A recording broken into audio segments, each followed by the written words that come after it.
In this video, I'm taking a look at a solar-powered trail camera.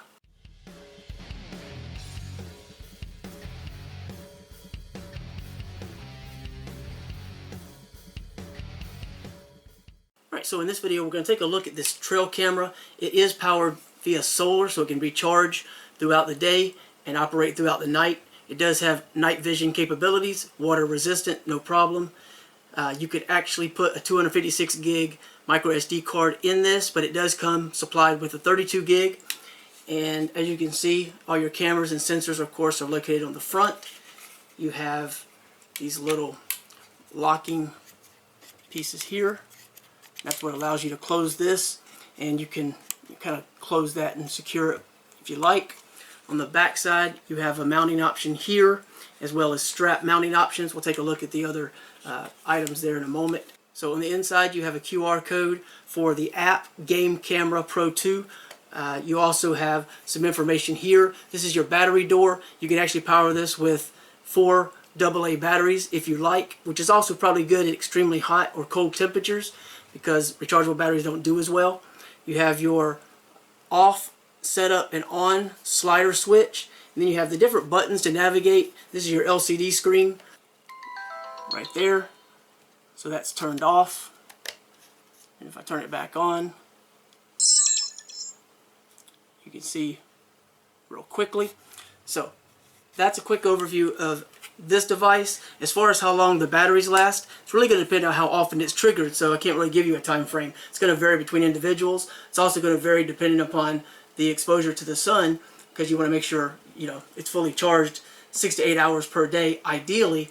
But before first use, you should charge it with the actual supplied micro USB cable and make sure it's fully charged before you begin using it. You have this base, which can be mounted, and you can screw this in here, and you can screw the camera in, so you have some options in terms of mounting in that way.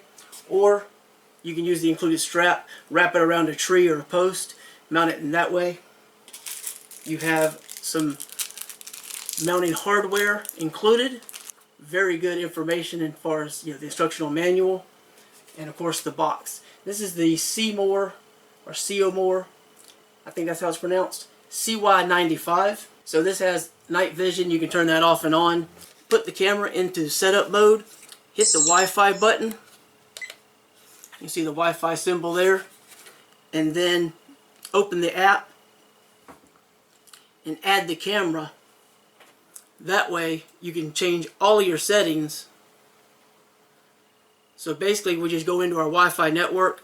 We're going to touch the CEYOMUR, and it's this long number that identifies the device, and that's going to allow us to change all the settings very quickly and very easily. We can also review things that have been recorded, so we don't have to pull this down and pull the SD card every single time. So that's pretty nice. Alright, so there we go. So if I hold this camera right there, you can see me. Alright, so you have your record, you have your video and your photo options. You have the gallery, which is on the bottom left, and record button in the middle. And on the right, you have the settings button. If we go into settings, we have our different modes. So whether we do photo and video, image size, I got it set for 40 megapixel. Sampling, so you can do 1 to 4 photo. Resolution, when Wi-Fi is on, it's going to default to 2K 30 frames, but you can set it up to 4K 30 frames without the Wi-Fi. You have record time. You can choose to record or not choose to record audio. You have PIR interval and PIR sensitivity. Right, so you have loop recording, infrared LED, time lapse, time interval, time mode, timer start, timer end, date format, date stamp, camera name, Wi-Fi, SD card format, default setting, and free space, as well as the AA battery power status. When it gets down to about 30%, that's when they recommend you change the batteries. So that's a quick look at the camera, the app, what all's included, but really what it comes down to, how well does this work? So we're going to need to find that out by putting it up, and we're going to try to hopefully capture some deer, turkey.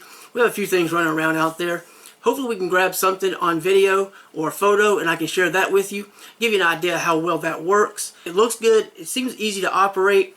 The buttons are very clearly labeled, and the manual gives you information, so if there's any question. Operating through the app is super simple, so it seems really nice so far. It's very compact compared to some of the large ones, so that's really good.